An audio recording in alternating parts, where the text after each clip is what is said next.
So guys, what we're doing, we're prepping the chicken for our callaloo.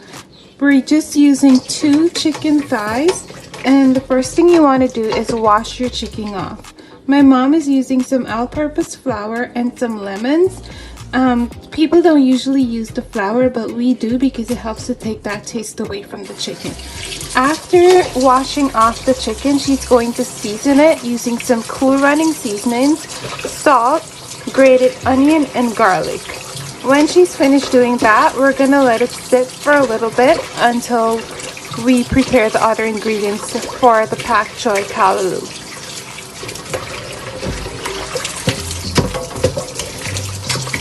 So now she's washing off the chicken, and when she's done, I'm gonna come back and show you what it looks like after putting the seasonings in. After washing the chicken, she's now grating the onions and the garlic. Chicken does not need a lot of seasoning because you are adding the other stuff to this, which is the Pak Choy. And when you're doing that, you can add some more seasoning to taste. So guys, now that I have my chicken sitting in the fridge and it's waiting, I've prepped all of the ingredients needed for my Pak Choy callaloo. I have some chopped and diced garlic, chopped and diced onions, chopped and diced tomatoes, same cool running seasoning, salt to taste, and this is the callaloo, how it looks like when you're done chopping it up. Now that this is all set, I have my oil heating to fry the chicken up. I'm gonna come back and show you what that looks like after frying. So guys, for the dal recipe, I have some split piece dal, curry powder, some garlic, and salt. I'm also cooking my dal in a pressure cooker. You can use a pot by your choice if you like, whichever you're comfortable using, but I'm most comfortable using a pressure cooker.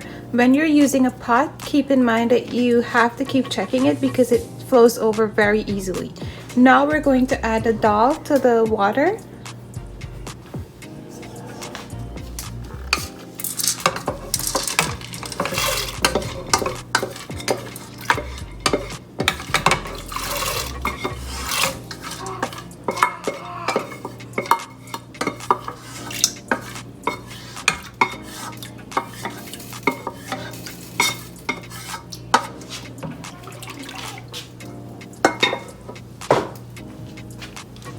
And we're adding the garlic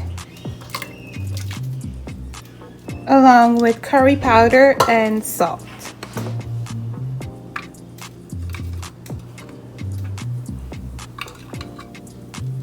After adding all of your ingredients, you want to lock your pressure down and let this pressure for about 15 to 20 minutes.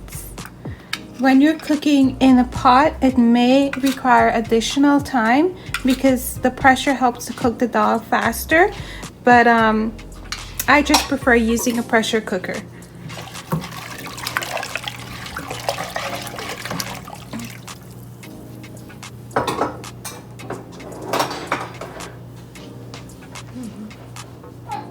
So guys, now that I've took the dal off of the fire, what I'm going to do is take the spoon and place it just under this knob so that you can let the steam off before opening it. If you do not do that, then there is a chance that this might explode on you. But like I say, the safer method is using just the regular pot and letting your dal boil.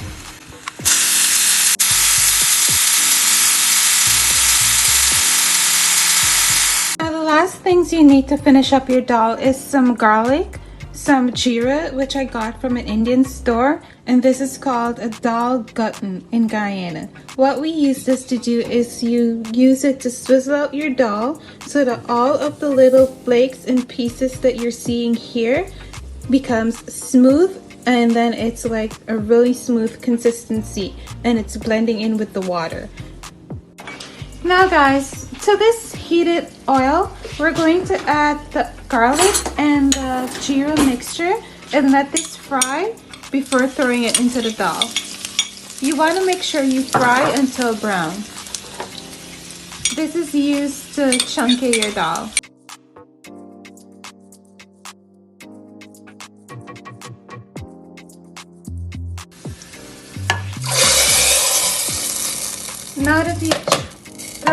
into your dal. You're gonna cover it and just let that set.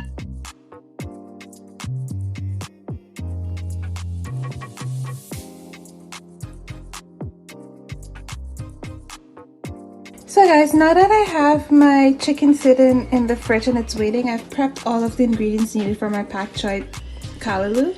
I have some chopped and diced garlic, chopped and diced onions, chopped and diced tomatoes, same cool running seasoning, salt to taste, and this is the kalaloo, how it looks like when you're done chopping it up. Now that this is all set, I have my oil heating to fry the chicken up. I'm gonna come back and show you what that looks like after frying. Now you have the oil heating, I'm going to throw the chicken in and let this fry for 15 minutes.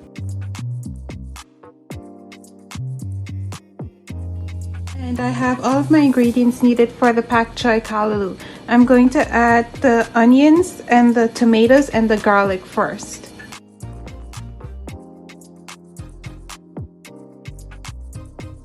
Now, after adding this, I'm just going to let it fry for a minute or two, and then I'm gonna add my chicken and the kalaloo.